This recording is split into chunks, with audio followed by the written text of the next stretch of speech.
Next જોઈશું હવે last લેક્ચરમાં આપણે સમ એક્ઝામ્પલ એક્સરસાઇઝ જોઈ હતી, એક્સરસાઇઝ કમ્પ્લીટ કરી હતી જે 7 to 8 ક્વેશ્ચન હતા. નાવ આપણે નેક્સ્ટ થિયરી જોવાની છે. અહીંથી થોડી ઇમ્પોર્ટન્ટ થિયરી ચાલુ થાય છે, સો થોડું ધ્યાન રાખીશું. હવે ફર્સ્ટ આપણે જોઈએ મોડ્યુલસ. તો મોડ્યુલસ જે છે એ તો તમને મેં ઓલરેડી એકવાર કીધેલું જ છે કે અગર z બરાબર x પ્લસ iy લઈએ લેટ્સ સે, તો મોડ્યુલસ ઓફ z બરાબર શું થાય? Under route x square plus y square. હવે આનો મીનિંગ શું છે? z બરાબર x પ્લસ iy ને બીજું શું લખાય? x y બી લખાશે. તો અહીંયા આનો મીનિંગ શું થાય છે? ફિગરમાં જોઈએ કે કોઈ પોઈન્ટ છે લેટ્સ સે x y, એનું ઓરિજિન થી જે ડિસ્ટન્સ છે, તો આ જે મેગ્નીટ્યુડ છે આને મોડ z કહેવાય છે. આ જે મોડ z તમે ફાઇન્ડ કરો છો એ શું છે? તો કે કોઈ બી પોઈન્ટ નું એ ઓરિજિન થી ડિસ્ટન્સ જે તમે લે છો એ મોડ z છે. આ મોડ્યુલસ ઓફ z તમે જે ફાઇન્ડ કરો છો તો એ લેન્થ કઈ છે ખબર હોવી જોઈએ. એ પોઈન્ટ નું ઓરિજિન થી ડિસ્ટન્સ જે છે એ મોડ z કહેવાય છે. ચલિए ठीक है, मोड z. नाउ એની સમ પ્રોપર્ટીઝ જોઈએ કે મોડ z ની પ્રોપર્ટી શું છે. તો કે બે કોમ્પ્લેક્સ નંબર છે અગર z1 અને z2, બે કોમ્પ્લેક્સ નંબર અને મોડ્યુલસ માં છે, તો મોડ્યુલસ ને સેપરેટ કરી શકાશે, યા ફિર ડિવિઝન માં હોય તો भी મોડ્યુલસ સેપરેટ થઈ શકશે, યા ફિર આ રીતે હોય મોડ z પાવર n.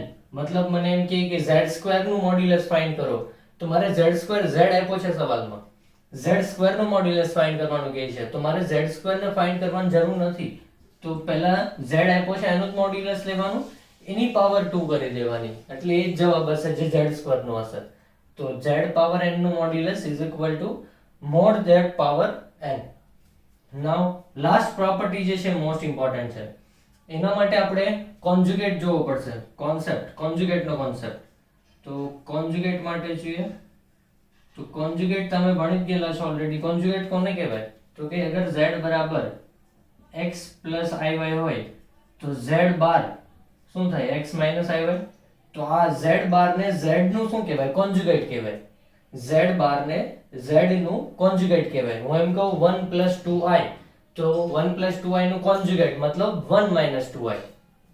તો એક્ઝામ્પલ એક લખી દઉં અહીંયા, z is equal to 1 plus 2i, તો z બાર બરાબર 1 માઇનસ 2i. એક વસ્તુ બીજી ધ્યાન રાખશે કે જ્યારે બી તમને ઓનલી રિયલ પાર્ટ આપ્યો હોય તો ત્યારે કોઈ ફરક નહીં પડે એમાં નંબરમાં, તમારે i ની જગ્યાએ ખાલી માઇનસ i રિપ્લેસ કરવાનું છે કોન્જ્યુગેટમાં. એ વસ્તુ ધ્યાન રાખવી, બાકી કોઈ જગ્યાએ કોઈ ચેન્જીસ નહીં થાય. ચલો આ કોન્જ્યુગેટ થઈ ગયું, z બાર બરાબર 1 માઇનસ 2i.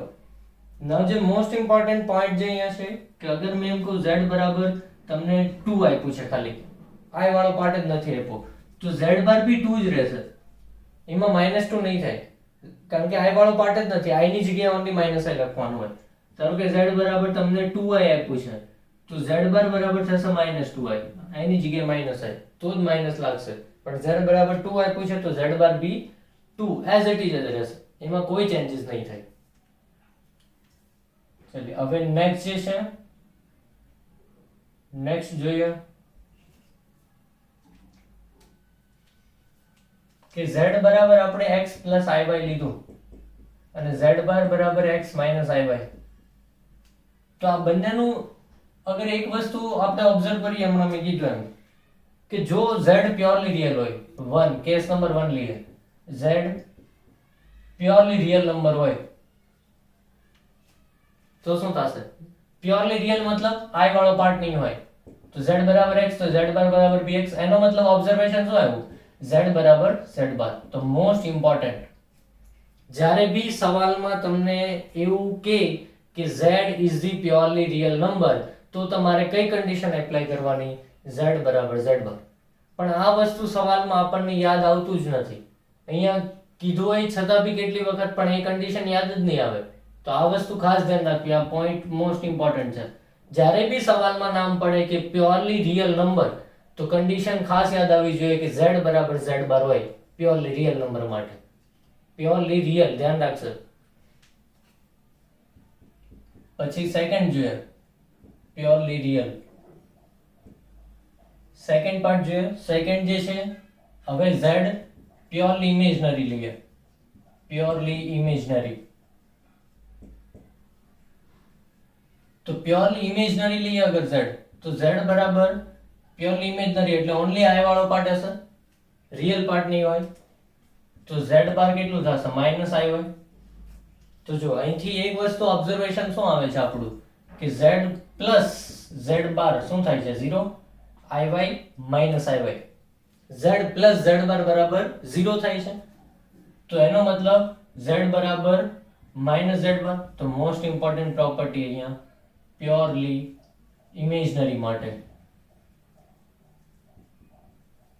તો જ્યારે તમને સવાલમાં લખેલું મળે કે if z is the purely imaginary number તો તમારે ડાયરેક્ટલી કન્ડિશન યાદ આવવી જોઈએ z બરાબર માઇનસ z બાર. અને જો સવાલમાં લખેલું મળે કે if z is the purely real number તો તમને ડાયરેક્ટલી કન્ડિશન યાદ આવવી જોઈએ z બરાબર z બાર. તો એક આ વસ્તુ ખાસ ધ્યાન રાખવી. બે કન્ડિશન ખાસ યાદ હોવી જોઈએ, ઇમ્પોર્ટન્ટ છે. રાઈટ ટાઈમ ઉપર યાદ નથી આવતી આ બે કન્ડિશન, z બરાબર z બાર અને z બરાબર minus z bar. Purely imaginary number માટે z બરાબર minus z bar, purely real number માટે z બરાબર z બાર. નાઉ નેક્સ્ટ જોઈએ આપણે કે અગર z બરાબર આ છે x પ્લસ iy અને z બાર બરાબર x માઇનસ iy છે. તો z બરાબર x પ્લસ iy અને z બાર બરાબર x માઇનસ iy માં બંનેનું એડિશન કરીએ અગર z પ્લસ z બાર, ધારો કે આ કોઈ બેમાંથી કોઈ બી એક કેસ નથી બનતો.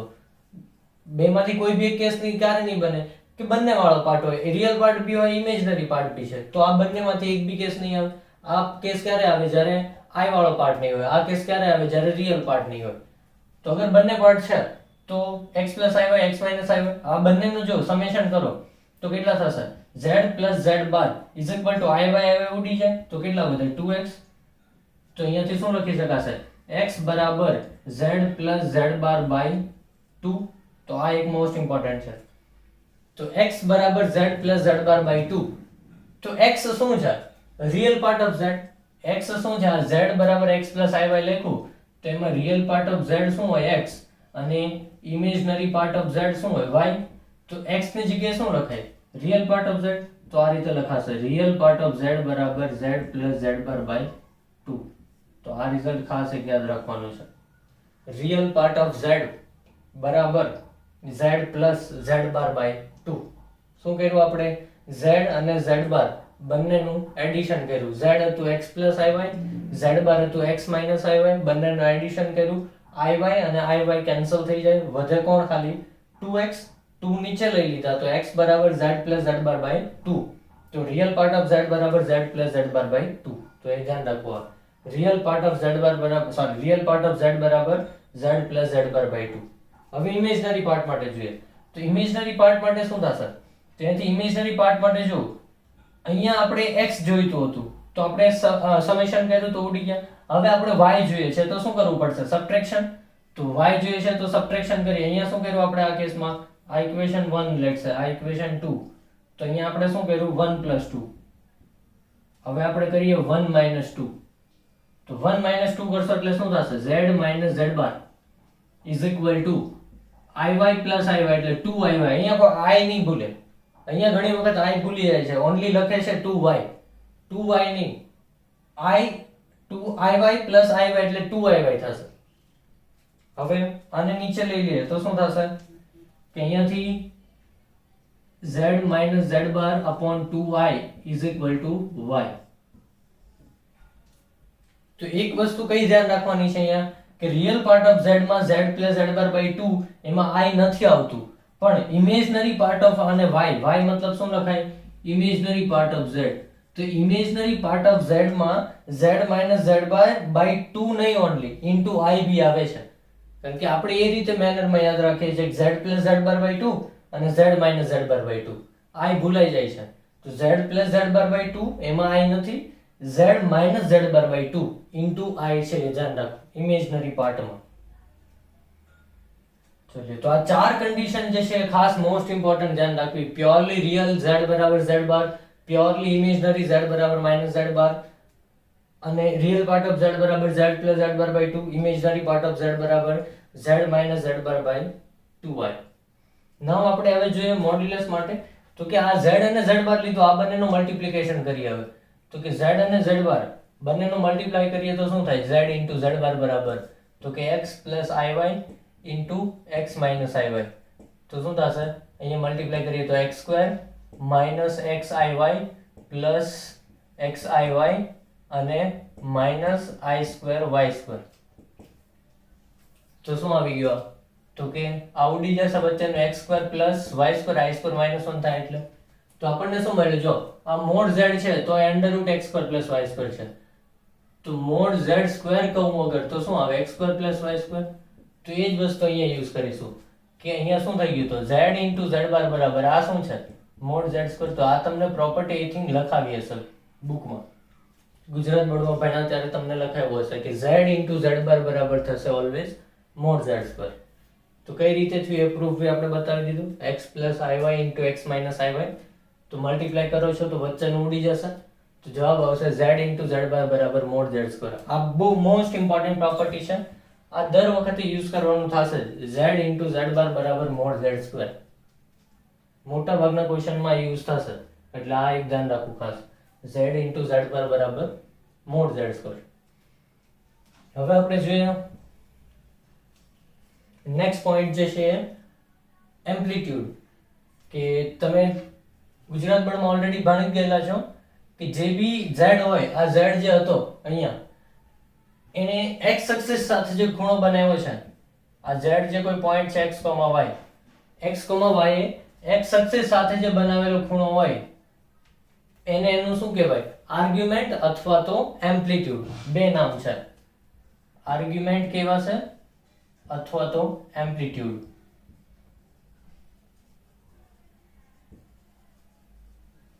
આર્ગ્યુમેન્ટ યા ફિર એમ્પ્લિટ્યુડ. તો આર્ગ્યુમેન્ટ નો સિમ્બોલ જે છે આ રીતે લખાશે કે arg of z મતલબ આર્ગ્યુમેન્ટ ઓફ z, અને એમ્પ્લિટ્યુડ ના કેસમાં લખાશે amp of z મતલબ એમ્પ્લિટ્યુડ ઓફ z. તો આ બે સિમ્બોલ બેમાં બંને સેમ જ છે, ગમે તે લખો.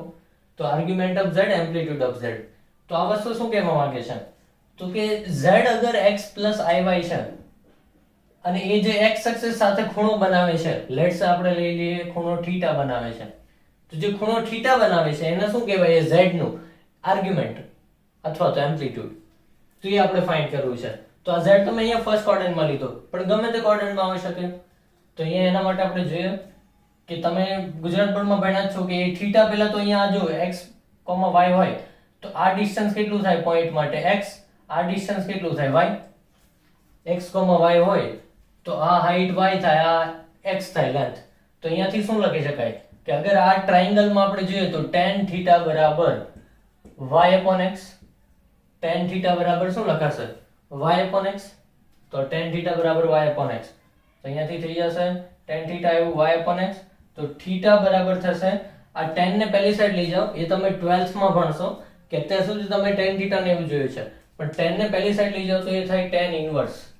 તો એ તમે પછીના પાર્ટમાં ભણશો. અને મોડ્યુલસ, વન મોર થિંગ અહીંયા ખાસ એક ધ્યાન રાખવાની છે, મોડ્યુલસ. બીકોઝ અહીંયા આપણે y by x લઈએ છે, તો y by x લઈએ tan θ માં તો ટ્રાયેંગલ ગમે તેવો હોય પણ સાઈડ લેન્થ y અને x શું છે? સાઈડ લેન્થ છે. આ લેન્થ y છે, આ લેન્થ x છે. તો લેન્થ કોઈ દિવસ નેગેટિવ ન હોય. લેન્થ કોઈ દિવસ નેગેટિવ ન હોય. કઈ રીતે? અગર હું કહું ધારો કે આ ક્વોડ્રન્ટમાં કોઈ પોઈન્ટ લઈએ છે અહીંયા, તો આ ક્વોડ્રન્ટમાં પોઈન્ટ કેવો હશે? -3,2 છે ધારો કે પોઈન્ટ -3,2. તો અહીંયા -3,2 પોઈન્ટ છે, તો આ ટ્રાયેંગલ બનાવો તો આ હાઈટ કેટલી થાય છે? 2. પણ આ લેન્થ -3 નહીં લખાય, લેન્થ 3 જ લખાશે. લેન્થ કોઈ દિવસ નેગેટિવ ન હોય. એટલા માટે અહીંયા આપણે મોડ્યુલસ મૂકવું પડે કે y અને x ની વેલ્યુ જે બી હશે, y બરાબર ભલે 2 છે ને અહીંયા x બરાબર -3, પણ x બરાબર -3 ન લખાય, 3 જ લખાશે. લેન્થ હંમેશા પોઝિટિવ હોય. એટલા માટે ફોર્મ્યુલામાં એ કન્ફ્યુઝન નહીં હોવું જોઈએ કે મોડ્યુલસ શું કામ મૂકે છે. આપણે લેન્થ લીધી છે ટ્રાયેંગલમાં તો લેન્થ ઓલવેઝ પોઝિટિવ હોય, એટલા માટે ત્યાં મોડ્યુલસ મૂકવું પડે. tan θ બરાબર modulus of y upon x. ભલે પછી ચાહે x યા y નેગેટિવ હોય પણ આપણે તો લેન્થ લેવાની છે એટલે પોઝિટિવ લેવી પડશે. તો અહીંયા બી θ બરાબર tan inverse y by x. હવે આ વસ્તુ તો જે છે આપણે θ ફાઇન્ડ કર્યો પણ જોઈએ ફર્સ્ટ ક્વોડ્રન્ટમાં હોય તો વન મોર થિંગ, ઓલવેઝ આને પ્રિન્સિપલ આર્ગ્યુમેન્ટ કહેવાય. પ્રિન્સિપલ આર્ગ્યુમેન્ટ જે છે એ ઓલવેઝ -π થી પાઈ ની વચ્ચે જ હશે. આ એક ધ્યાન રાખવું ખાસ. આર્ગ્યુમેન્ટ નો આન્સર, પ્રિન્સિપલ આર્ગ્યુમેન્ટ નો આન્સર હંમેશા -પાઈ થી પાઈ ની વચ્ચે જ હશે. -પાઈ થી પાઈ ની બહાર આન્સર નો જવો જોઈએ આર્ગ્યુમેન્ટ નો આન્સર. આર્ગ્યુમેન્ટ ઓલવેઝ -પાઈ થી પાઈ ની વચ્ચે જ લખાશે. ચલો નેક્સ્ટ, એટલે આ એક પોઈન્ટ ખાસ ધ્યાન રાખશે. ઘણી બધી વખત એવું થાય છે, હવે આર્ગ્યુમેન્ટ તમને મળ્યું હોય 270 ડિગ્રી, તો એ સાચો આન્સર નથી. તમારે -180 થી +180 ની વચ્ચે આન્સર લાવવાનો છે. એ જ તમારો કરેક્ટ આન્સર ગણાશે. 270 ડિગ્રી જે છે તો એને તમારે કન્વર્ટ કરવાનું કે ભાઈ 270 ડિગ્રી ને શું લખાય, તો કે 180 પ્લસ સમથિંગ. તો એ રીતે કન્વર્ટ કરીને તમારે આમાં આન્સર લાવવો પડશે. પણ આન્સર આમાં જે હશે એ જ કરેક્ટ ગણાશે. આની out of range answer correct નહીં ગણાય. ચલે, પ્રિન્સિપલ આર્ગ્યુમેન્ટ આ જોયું આપણે, આ રેન્જમાં છે. હવે કોર્ડિનેટમાં જોઈ લઈએ. તમને ઓલરેડી લખાવ્યું છે ગુજરાત બોર્ડમાં કે ફર્સ્ટ કોર્ડિનેટમાં લઈએ તો અહીંયાથી જે બી થીટા મળશે એ જ આપણો આન્સર થશે. પછી સેકન્ડ કોર્ડિનેટમાં લઈએ તો સેકન્ડ કોર્ડિનેટમાં શું હોય આન્સર, પાઈ માઈનસ થીટા હશે. થર્ડ કોર્ડિનેટમાં શું હશે આન્સર, થીટા માઈનસ પાઈ હશે. અને ફોર્થ કોર્ડિનેટમાં આન્સર શું હશે, માઈનસ થીટા હશે. આ વસ્તુ તમે ઓલરેડી ગુજરાત બોર્ડમાં ભણી ગયા છો, તમને ત્યાં કીધું જ હશે. First coordinate theta, second coordinate pi minus theta, third coordinate theta minus pi, fourth coordinate minus theta. મતલબ તમે પહેલા અહીંયાથી થીટા ફાઇન્ડ કર્યું, પછી તમારે કોર્ડિનેટ ચેક કરવાનું કે આ કયા કોર્ડિનેટમાં છે. આપેલું જે એંગલ, ધારો કે હું એમ કહું, કોઈ એક્ઝામ્પલ લઈએ આપણે 1 - i, આનું મારે એમ આર્ગ્યુમેન્ટ ફાઇન્ડ કરવું છે. તો હું તો પહેલા કંઈ નહીં જોઈશ, પહેલા તો હું થીટા જ ફાઇન્ડ કરીશ. થીટા બરાબર tan ઇન્વર્સ મોડ્યુલસ y/x. હવે x બરાબર 1 છે, y બરાબર -1 છે, પણ મેં કીધું મોડ્યુલસ છે એટલે શું થઈ જશે, +1 થઈ જશે. એટલે tan ઇન્વર્સ 1 થઈ જશે અહીંયા. હવે અહીંયા તમે tan ઇન્વર્સ ને હું નથી બનાવ્યું, તો આ વસ્તુ શું છે, અહીંયા તમે ઊંધું વિચારવાનું. અહીંયા તમારે કે અહીંયા શું આવ્યું, આ tan થીટા બરાબર, યા તો આ રીતે લખી શકો ને કે tan થીટા બરાબર 1 આવ્યું તમારી પાસે. તો tan થીટા બરાબર 1 આવ્યું તો તમારે ઊંધું વિચારવાનું કે થીટા શું લઈએ તો જવાબ 1 આવે. tan માં થીટા શું પુટ કરીએ તો જવાબ 1 આવે. તો કે 45 ડિગ્રી, 45 ડિગ્રી આગળ થીટા કેવો થાય, અહીંયા થીટા પુટ કરો 45 ડિગ્રી tan માં, તો આન્સર શું મળે 1. તો થીટા બરાબર આપણને મળ્યું π/4, 45 ડિગ્રી. તો થીટા આપણને મળી ગયો. પણ એક વસ્તુ ધ્યાન રાખજો, અહીંયા ભૂલ એ થાય છે દર વખતે, આપણે એ નથી ચેક કરતા કે આ આપેલું જે છે કયા કોર્ડિનેટમાં છે, આપેલો કોમ્પ્લેક્સ નંબર. આપણે બસ જે થીટા આવ્યો એ જ ફાઇનલ આન્સર. એ ફાઇનલ આન્સર નથી. થીટામાં હંમેશા ચેક કર, થીટા ફાઇન્ડ થઈ જાય પછી કોર્ડિનેટ ચેક કરવાનું કે આપેલો કોમ્પ્લેક્સ નંબર કયા કોર્ડિનેટમાં છે. તો જો 1 - i જોઈએ તો 1 - i કયા કોર્ડિનેટમાં છે, તો કે x પોઝિટિવ છે, x બરાબર 1, y બરાબર -1. તો પોઈન્ટ શું થાય, x, y 1, -1. તો 1, -1 કયા કોર્ડિનેટમાં આવે, x positive y negative. x positive y negative તો કયું કોર્ડિનેટ થાય, ફોર્થ કોર્ડિનેટ. તો ફોર્થ કોર્ડિનેટમાં આન્સર આવે છે તો તમારે શું લખવું પડશે, ફોર્થ કોર્ડિનેટ. તો ફોર્થ કોર્ડિનેટમાં શું છે, જો જે થીટા મળ્યો એને શું લગાવવાનું, માઈનસ થીટા, માઈનસ લગાવવાનું. એટલે તમારો ફાઇનલ આન્સર જે છે આનો આર્ગ્યુમેન્ટ ઓફ z એ થશે -π/4. કે જે થીટા આવ્યો તો એને શું લગાવવાનું છે, -π/4. જો આ કોર્ડિનેટમાં હોત તો થીટા બરાબર શું મૂકવાનું, જમણી π/4 અને -π કરવાનું, એ સાચો આન્સર થશે.